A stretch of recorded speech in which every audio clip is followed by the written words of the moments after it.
Hello, First United Methodist Church, Winter Park. As we've started our new sermon series on the book of Galatians, we're going to take the next few weeks and follow along, hopefully reading through Paul's letter to the Galatians together. So if you haven't read Galatians chapter 1, if you would go ahead and pause this devotion, read it, and then come back.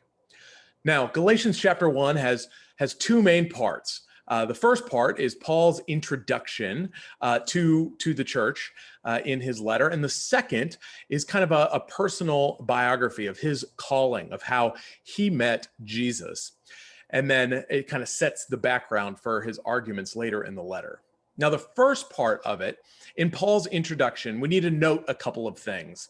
Paul makes a very different kind of introduction than the one that he typically uses, and that underscores how important the argument is that he is making.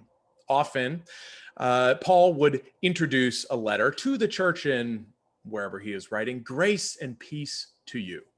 Or if he's writing a letter to an individual, he might say something like, to my co-laborer, or to my child in the faith.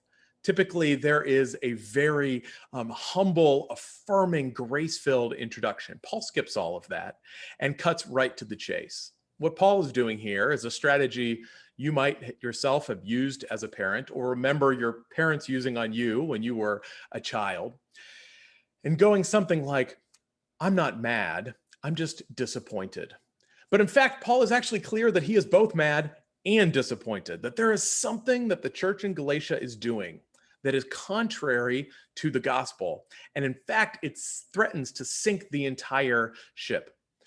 So we'll start with just a brief summary of what Paul understands the gospel to be. For Paul, the gospel is not a set of religious practices to follow, something that we will earn or behave rightly before God. But the gospel is simply the good news that Jesus was who he said he was, that Jesus indeed is the Messiah, not just for a small set of folks, but rather the Messiah for the entire world, that Jesus is the Lord of the universe, and that we all are invited into a singular worldwide family. And this, what the church had been doing of adding on these extra laws or practices or requirements, was threatening the entire enterprise. And so Paul pulls no punches. He is coming in off the top rope. St. John Chrysostom, an early patristic church father, on this passage recognizes what Paul is doing. And it supports it, saying to be a teacher and to correct with mildness only, rather than when there are inevitably times where more strong correction is needed, is not something that is kind, but rather is a strategy of the enemy.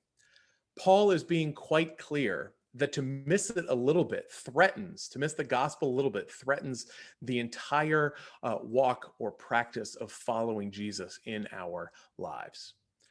And so as we begin this time working through the book of Galatians together, we ought to examine our own walk, our own understandings of what it means to follow Jesus, and to not assume that we have it all right. Likely, there are practices in our own life, in our own church, that Paul would likely come with same level of strong words to uproot, that we would follow the true gospel, because it is the true gospel that leads to life. You are loved. Go in peace, and catch you next week.